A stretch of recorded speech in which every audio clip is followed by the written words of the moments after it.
ہمیں محبوب تر ہے اپنی یہ اہل حدیثیت۔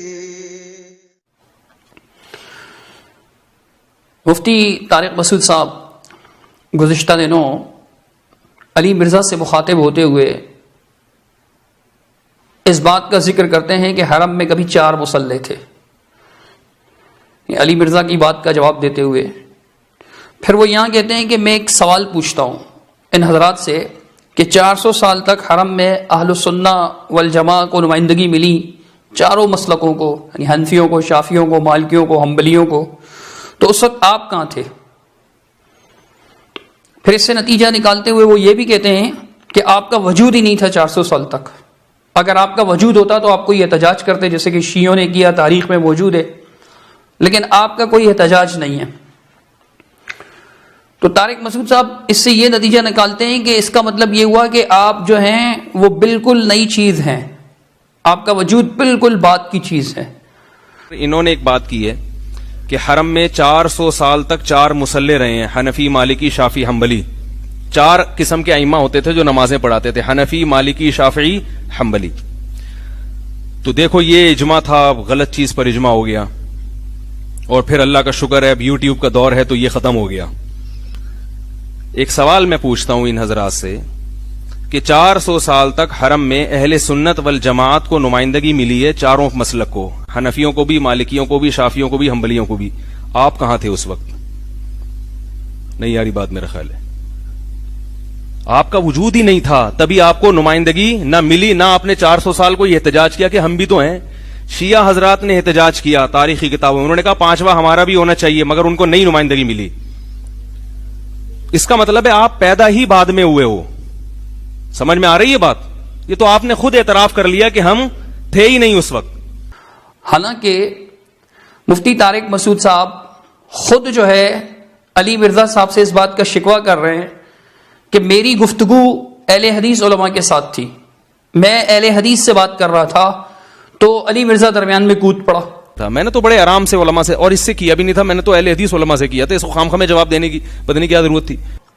اور مسعود صاحب خود یہ کرتے ہیں کہ اکثر و بیشتر علی مرزا کے رد میں جب کبھی گفتگو کرتے ہیں تو ان کا رخ علماء اہل حدیث کی طرف پھر جاتا ہے۔ اب انہیں خود اپنی اس نصیحت کا خیال رکھنا چاہیے کہ جب وہ علی مرزا سے بات کرتے ہیں تو پھر صرف علی مرزا کو ہی سامنے رکھ کر بات کریں، اہل حدیث کو درمیان میں نہ لائیں۔ جب آپ اس بات کو پسند نہیں کرتے اپنے حق میں تو پھر دوسروں کے لیے بھی یہی اصول اپنائیے۔ دوسروں کے لیے آپ کا اصول مختلف تو نہیں ہونا چاہیے تھا، لیکن ہوتا یہی ہے۔ ہم نے دیکھا ہے کئی بار آپ علی مرزا کی تردید کر رہے ہوتے ہیں تو آپ درمیان میں اہل حدیث کو رگڑنا شروع کر دیتے ہیں، حالانکہ آپ بخوبی جانتے ہیں کہ علماء اہل حدیث علی مرزا صاحب سے براءت کا اعلان کر چکے ہیں۔ اس کی وجہ کیا ہے؟ اس کی وجہ یہ ہے کہ وہ صحابہ کا گستاخ ہے، صاف طور پر صحابہ کرام کی بدتمیزیاں کرتا ہے، اور اس کی جو ہے وہ پوری قلعی کھول چکے ہیں۔ حضرت مولانا ابو یحییٰ نور پوری حفظہ اللہ بڑی ترتیب کے ساتھ، تسلسل کے ساتھ، حوالوں کے ساتھ، دلائل کے ساتھ اس کے کلپس دکھا دکھا کر بتا چکے ہیں کہ کس طرح وہ صحابہ کرام کی شان میں گستاخی کرتا ہے۔ تو اس سے برات کا اعلان کر چکے ہیں۔ جب ہمارا اس سے کوئی تعلق ہی نہیں ہے تو ان سے گفتگو کرتے ہوئے آپ ہمیں درمیان میں نہ لایا کریں، لیکن آپ لے آتے ہیں۔ اب بہت سے ساتھیوں نے یہ کلپ بھیج کر کہا کہ جی یہ آپ دیکھیے، کہہ رہے ہیں کہ اہل حدیث کا وجود ہی نہیں تھا۔ اگر مفتی صاحب یہ سمجھتے ہیں کہ آل الحدیث کا وجود نہیں تھا، چونکہ 4 مصلے جب تھے تو 5واں نہیں تھا، یعنی آل الحدیث کا مصلہ نہیں تھا، تو بات دراصل یہ ہے کہ حرم کو 4 مصلوں میں تقسیم کر دینا، ایک امام کے پیچھے نماز پڑھنے کے بجائے واتخذوا من مقام ابراہیم مصلی کے پر عمل کرنے کے بجائے، یعنی 4 الگ الگ کونوں میں اپنی اپنی جماعت کھڑی کر دینا، اپنی اپنی دکان سجا دینا، یہ مفتی صاحب کے اس بیان سے ہی ظاہر ہے کہ یہ غلط کام ہے۔ اس غلط کام میں اگر اہل حدیث نے حصہ نہیں لیا اور اپنا حصہ نہیں مانگا تو اس کا یہ مطلب قطعاً نہیں ہے کہ اہل حدیث تھے ہی نہیں۔ اہل حدیث تھے، ان کے اپنے اکابر کے بیان سے یہ بات ثابت ہے۔ مثال کے طور پر ان کے بزرگ اشرف علی تھانوی صاحب، جن کے بارے میں یہ خود کہتے ہیں مفتی طارق مسعود صاحب کہ جس نے تھانوی صاحب کو نہیں پڑھا اس نے کچھ نہیں پڑھا، اور معلوم ایسا ہوتا ہے کہ ابھی مفتی صاحب نے ان کو پڑھا نہیں ہے، کافی کچھ پڑھنے کی ضرورت ہے انہیں۔ ان کی ایک کتاب ہے امداد الفتاوی، جس میں ان کے فتاوی منقول ہیں۔ ایک سوال کیا گیا تقلید اور ترک تقلید کے بارے میں، کافی لمبا چوڑا جواب دیا ہے تھانوی صاحب نے، کافی تفصیل بیان کی ہے اس کی۔ ایک مقام پر آ کر وہ یہ بھی بیان کرتے ہیں کہ کسی طرح جو ہے وہ تقلید پر مقلدین کا اتفاق ہو گیا. مقلدین نے جب اتفاق کیا تو اس وقت کیا ہوا؟ امداد الفتاوی جلد 5 پر وہ لکھتے ہیں کہ بہت لوگ اہل حدیث میں سے اس مشورت پر مصلحت کے مخالف رہے مگر کسی پر لان تان نہ کرتے تھے. یعنی جب مقلدین نے تقلید پر اتفاق کا فیصلہ کیا تو اس وقت اہل حدیث نے اس کی مخالفت کی. اب آپ کا کہنا ہے کہ جی دوسری تیسری صدی میں ہی جو ہے وہ تقلید پر اتفاق ہو چکا تھا، 4 اماموں پر اتفاق ہو چکا تھا. اگر ایسا ہے تو اہل حدیثوں نے ان کی مخالفت بھی کی. یہ بات تھانوی صاحب نقل کر رہے ہیں، اشرف علی تھانوی صاحب نقل کر رہے ہیں. تو اہل حدیثوں نے اس کی مخالفت کی تبھی کی نا جب تھے. اور یہاں اہل حدیث سے مراد محدثین نہیں ہے، تقلید نہ کرنے والے اہل حدیث ہیں، کیونکہ تقلید کی مخالفت کی، تقلید کی مخالفت کی. تو آپ کا یہ کہنا کہ اس وقت آپ کا وجود ہی نہیں تھا، یہ 4 مسلوں سے بہت پہلے کی کہانی ہے. یہ کہنا کہ جی آپ کا وجود بہت بعد میں آیا، یہ بالکل غلط بات ہے. چونکہ یہ 4 مسلوں سے پہلے کی کہانی ہے، دوسری تیسری صدی کی، جو تھانوی صاحب بیان کر رہے ہیں اس وقت یہ بات ہے کہ اہل حدیثوں نے مخالفت کی. الحمدللہ اہل حدیث موجود تھے. یہ ایک حوالہ ہوا. اسی طرح دوسرا حوالہ سنیں، تفسیر حقانی کے نامور مؤلف ہیں، ان کے ہاں فقیہ بھی سمجھے جاتے ہیں، متکلم بھی سمجھے جاتے ہیں، عبدالحق حقانی صاحب. ان کی ایک کتاب ہے حقانی عقائد اسلام. اس کتاب کے صفحہ 264 پر اس کتاب کا کچھ تعارف منقول ہے. وہ کیا ہے؟ لکھا ہے اس کتاب کو مسلمانوں کے ہر طبقہ میں قدر و منزلت کی نظر سے دیکھا گیا اور طبقہ علماء میں جو مقبولیت ہوئی اس کا اندازہ اس سے کیا جا سکتا ہے کہ استاذ العلماء، محدث و مفسر، بانی مدرسہ دیوبند حضرت مولانا و شیخنا محمد قاسم صاحب رحمۃ اللہ علیہ اس کتاب کی تعریف میں حسب ذیل الفاظ تعریف فرماتے ہیں. الفاظ کیا ہیں؟ کہ اردو میں یہ کتاب لاجواب ہم نے اول سے آخر تک دیکھی ہے. سچ یہ ہے کہ ایسی کتاب اس زبان میں نہ پہلے دیکھی نہ سنی. مضمون کی خوبی مصنف کے کمال کی دلیل ہے، اور کیوں نہ ہو یعرف الرجال بالمقال. یعنی اول سے آخر تک قاسم نانوتوی صاحب نے اس کتاب کو دیکھا اور اس کی تعریف بھی کی. اور یہ بھی فرمایا قاسم نانوتوی صاحب نے، جو بانی دارالعلوم دیوبند تھے، انہوں نے یہ بھی فرمایا کہ اردو زبان میں، اس زبان اردو میں لکھی ہوئی ہے، اس زبان میں اس سے پہلے ایسی کتاب نہ دیکھی نہ سنی. اب یعنی یہ صرف عبدالحق حقانی صاحب کا بیان نہیں بلکہ ان کے ساتھ قاسم نانوتوی صاحب کا بھی بیان ہے. تو یہ 3 بزرگ ہو گئے. یعنی تھانوی صاحب کے بعد قاسم نانوتوی صاحب جو بانی دارالعلوم دیوبند تھے، اور ان کے ہاں یقیناً وہ تھانوی صاحب سے بھی عظیم مقام رکھتے ہیں، اور عبدالحق حقانی صاحب وہ بھی تھانوی صاحب سے سینئر ہیں، ان سے پہلے کے ہیں، ان سے پہلے کے بزرگ ہیں، تفسیر حقانی کے مفسر. وہ بھی یہ بات بیان کرتے ہیں. انہوں نے اپنی اس کتاب کے صفحہ 3 پر لکھ رکھا ہے کہ اہل سنت شافعی، حنبلی، مالکی، حنفی ہیں، اور اہل حدیث بھی انہی میں داخل ہیں. یعنی وہ اہل حدیثوں کو کس میں داخل سمجھ رہے ہیں؟ اہل سنت میں. صفحہ 3 پر یہ بات لکھی ہوئی ہے. نانوتوی صاحب نے اول سے آخر تک اس کتاب کو دیکھا تو اس کے اندر یہ بات بھی لکھی ہوئی تھی کہ اہل حدیث کو اہل سنت میں شامل کیا گیا. اس کے باوجود بھی قاسم نانوتوی صاحب نے اس کتاب کی تعریف کی، اس کتاب کو اچھا قرار دیا. یہ 3 بزرگ ہوئے جو آل الحدیث کو آل السنہ میں شامل سمجھتے ہیں. آگے سنیے گا، مفتی اعظم ہند حضرت مفتی کفایت اللہ صاحب حنفی تھے اور جمعیت علماء ہند کے ممبر بھی تھے، علماء دیوبند سے ان کا خاص تعلق بھی تھا. ان کی کتاب ہے کفایت المفتی. اس میں کئی ایک جگہ لکھا ہے لیکن میں صرف آپ کو ایک حوالہ دوں گا. جلد 1 صفحہ 332 میں فرماتے ہیں کہ غیر مقلدین جن کے خیالات سوال میں مذکور ہیں، سوال میں کچھ خیالات بتائے گئے کہ وہ ایسا کرتے ہیں، رفع الدین کرتے ہیں، آمین کرتے ہیں، تقلید نہیں کرتے وغیرہ، تو وہ کہتے ہیں کہ جن کے خیالات سوال میں مذکور ہیں اصولاً تو اہل السنت والجماعت میں داخل ہے. اصولاً تو اہل السنت والجماعت میں داخل ہیں. اگر یہ بات کی چیز ہوتے، بہت بات کی چیز ہوتے، یعنی 4 مسلح ختم ہونے کے بعد کی چیز ہوتے، تو پھر ان کو اہل السنت والجماعت میں کیسے شامل فرماتے آپ کے بزرگ؟ بعد والے تو اہل بدعت ہی ہو سکتے ہیں، اہل السنت تو نہیں ہو سکتے. تو یہ چوتھا حوالہ ہے آپ کے مفتی اعظم کفایت اللہ صاحب کا، جو یہ بات بیان فرما رہے ہیں کہ اہل السنت جو ہیں وہ اہل الحدیث میں داخل ہیں. پورا فتویٰ ہم اسکین لگا رہے ہیں، آپ خود پڑھ لیجئے گا.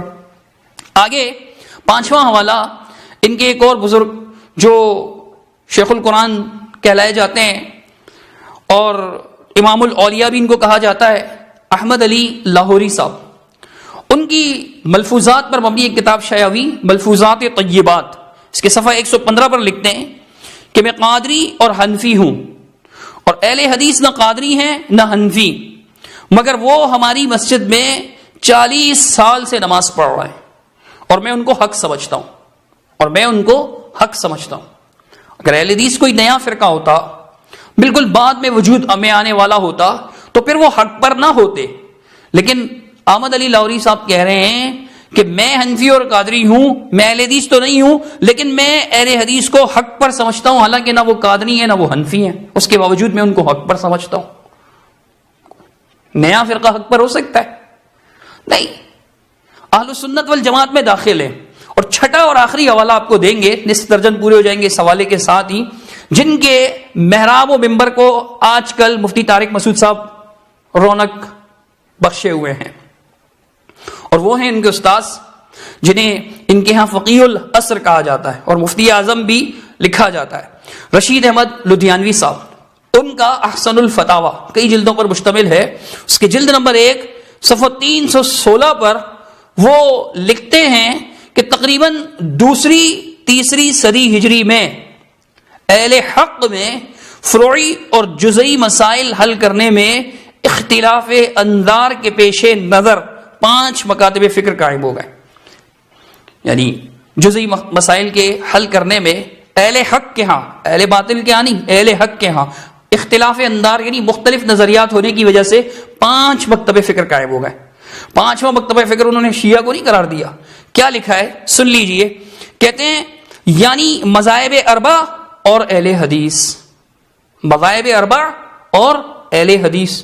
تو مفتی صاحب کا یہ کہنا کہ پھر آگے یہ بھی لکھتے ہیں کہ اس زمانے سے لے کر آج تک انہی 5 طریقوں میں حق کو منحصر سمجھا جاتا رہا ہے۔ اب مفتی صاحب کا یہ کہنا ہے کہ جی آپ بہت بات کی چیز ہے، اہل حدیثوں کی طرف اشارہ کرنا، یہ ان کا اشارہ غلط ہے۔ ان کے اپنے بزرگ تسلیم کرتے ہیں کہ ہمیشہ سے اہل الحدیث کا وجود رہا ہے۔ یہ بات تھانوی صاحب نے بھی نقل کی، بلکہ تھانوی صاحب نے تذکرۃ الرشید میں ان کا خط منقول ہے جو انہوں نے رشید احمد گنگوئی صاحب کو لکھا تھا، اس خط کے اندر بھی اس بات کو بیان کیا۔ چنانچہ اس کی جلد اول صفحہ 131، خط تو 129 سے شروع ہوتا ہے لیکن 131 پر آ کر وہ لکھتے ہیں کہ اگرچہ اس امر پر اجماع نقل کیا گیا ہے کہ مذاہب اربع کو چھوڑ کر مذہب خامس مستحدث کرنا جائز نہیں ہے، یعنی 5واں مذہب بنانا، ایجاد کرنا، نکالنا یہ جائز نہیں ہے، یعنی جو مسئلہ 4 مذہبوں کے خلاف ہو اس پر عمل جائز نہیں، کہ حق دائر و منحصر ان 4 میں ہے۔ یہ بات نقل کر کے کہتے ہیں کہ اس پر اگرچہ اجماع نقل کیا گیا لیکن آگے لکھا ہوا ہے کہ مگر اس پر بھی کوئی دلیل نہیں، کیونکہ اہل ظاہر ہر زمانہ میں رہے اور یہ بھی نہیں کہ سب اہل ہوا ہی ہوں، وہ اس اتفاق سے علیحدہ رہے۔ پھر لکھتے ہیں دوسرے اگر اجماع ثابت ہو بھی جائے مگر تقلید شخصی پر تو کبھی اجماع بھی نہیں ہوا۔ اب وہ کہہ رہے ہیں اہل ظاہر ہمیشہ سے موجود رہے، یعنی تقلید نہ کرنے والوں کو اہل الظاہر بھی کہا جاتا ہے، جو تقلید نہیں کرتے تھے، کسی کی تقلید نہیں کرتے تھے۔ تھانوی صاحب کہتے ہیں وہ تو ہمیشہ سے رہے۔ اب مفتی طارق مسعود صاحب کا یہ فرمانا ہے کہ جی تم بہت بات کی چیز ہو، ان کی یہ بات درست نہیں ہے۔ آگے مفتی صاحب اپنے اس بیان میں یہ بھی فرماتے ہیں کہ 4 مصلے اگر حرم میں تھے تو غلط ہوا، اس کی کیا دلیل ہے کہ علماء نے احتجاج نہیں کیا؟ 4 مصلے اگر حرم میں ہیں یہ غلط ہوا ہے تو اس کی کیا دلیل ہے کہ اس غلط پر اس وقت احتجاج نہیں کیا علماء نے؟ اچھا مفتی صاحب آپ کہتے ہیں کہ جی علماء نے احتجاج کیا، اس کی کیا دلیل ہے کہ نہیں کیا علماء نے احتجاج؟ دلیل تو آپ کو دینی چاہیے کہ جی فلاں علماء نے احتجاج کیا۔ عجیب بات ہے کہ علماء احتجاج بھی کرتے رہے، 400 سال تک یہ غلطی قائم رہی۔ اگر علماء احتجاج کرنے والے ہوتے تو یہ 4 مسلک والے کسی ایک امام کے پیچھے نماز کیوں نہیں پڑھتے تھے 400 سال تک؟ یہ تو پھر جب اللہ تعالیٰ نے آل سعود کو اقتدار عطا فرمایا، غلبہ عطا فرمایا، تو انہوں نے یہ 4 مصلے اٹھا کر ایک طرف کر دی اور کہا کہ بھئی سب ایک امام کے پیچھے نماز پڑھو۔ 400 سال تک یہ مقلدین تو نہیں مانے نا، اس ضد پر ڈٹے رہے، اس غلطی پر ڈٹے رہے، جیسے آپ بھی غلطی سمجھتے ہیں، اس غلطی پر ڈٹے رہے، تو اس سے یہ بات واضح ہو جاتی ہے کہ سینکڑوں سال تک بھی علماء کے درمیان کوئی مسئلہ رائج ہو، ان چاروں مذہب کے اتفاق کے ساتھ بھی رائج ہو، تو اس بات کی دلیل نہیں ہے کہ وہ حق ہے، وہ درست ہے، وہ غلط بھی ہو سکتا ہے. جیسے کعبے میں ان کا 4 مصلے ڈالنا غلط تھا اور وہ 400 سال تک قائم رہا، 400 سال تک یہ مقلدین اپنی ضد پر اڑے رہے. اگر آل سعود یعنی اس غلطی کو ہٹانے کی کوشش نہ کرتے تو شاید آج بھی یہ نہ مانتے اور بڑے فخر سے کہتے کہ جی ہمارے حق ہونے کے لیے یہی کافی ہے کہ ہمارے جو ہے نا وہ 4 مصلے جو ہے وہ قائم ہے، ہمارا مصلی بھی وہاں موجود ہے. یہ ڈرے رہتے اسی پر. بہرحال ہم یہی عرض کرنا چاہتے ہیں کہ 400 سال تک غلطی پر ڈٹے رہنا، اس سے عوام کو سمجھ لینا چاہیے کہ چاروں مسلک کے علماء کا کسی مسئلے پر اتفاق حق ہونے کی دلیل نہیں ہے. یہ 400 سال تک اس مسئلے پر اتفاق کیے رہے، اس کے باوجود بھی یہ مسئلہ غلط تھا، باطل تھا، قابل اصلاح تھا اور الحمدللہ اصلاح ہوئی. پھر آگے مفتی صاحب یہ کہتے ہیں اپنے بیان میں کہ جی حرمین کے علماء کی تحریریں میں نے خود اپنی آنکھوں سے پڑھی ہیں کہ ہم فقہ حنبلی کو فالو کرتے ہیں.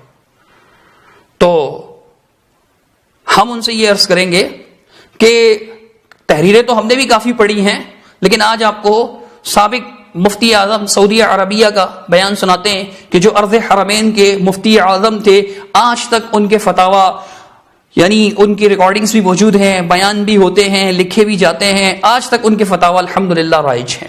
سنیے جب ان سے یہ پوچھا گیا کہ کیا آپ مذہب حنبلی کو فالو کرتے ہیں تو انہوں نے کیا جواب دیا. سماحة الشيخ، يعتقد البعض أنكم تقفون عند مذهب معين، هل تتفضلون بقول كلمة في هذا المقام؟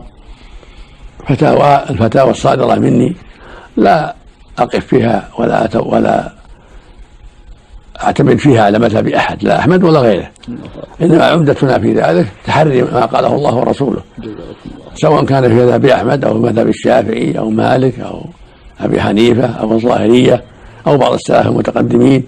المقصود تحري ما دل عليه الكتاب والسنة، هذا هو اللي نعتمد عليه، لا نعتمد على مذهب أحمد ولا على غيره، إنما نعتمد على ما قاله الله ورسوله وما دل عليه الكتاب والسنة في الأحكام، لأن هذا هو الواجب على كل طالب علم. نعم. جزاكم الله خيرا، جزاكم الله خيرا. نسأل الله للجميع التوفيق والهداية. نعم. اللهم آمين. ان کے جواب کا خلاصہ یہ کہ میں نہ احمد بن حنبل رحمۃ اللہ علیہ کے مذہب پر عمل کرتا ہوں، اس کو فالو کرتا ہوں، اس کی پیروی کرتا ہوں، نہ ہی کسی اور مذہب کی. میں تو قال اللہ اور قال الرسول کی پیروی کرتا ہوں، پھر وہ کسی بھی مذہب کے مطابق ہو. وہ اگر مقلد ہوتے کسی ایک مذہب کے جیسے آپ ثابت کرنا چاہ رہے ہیں تو پھر مفتی صاحب وہ یہ کیوں کہہ رہے ہیں؟ مفتی اعظم ہیں وہ، ان کا بیان تو نمائندہ بیان ہوگا نا.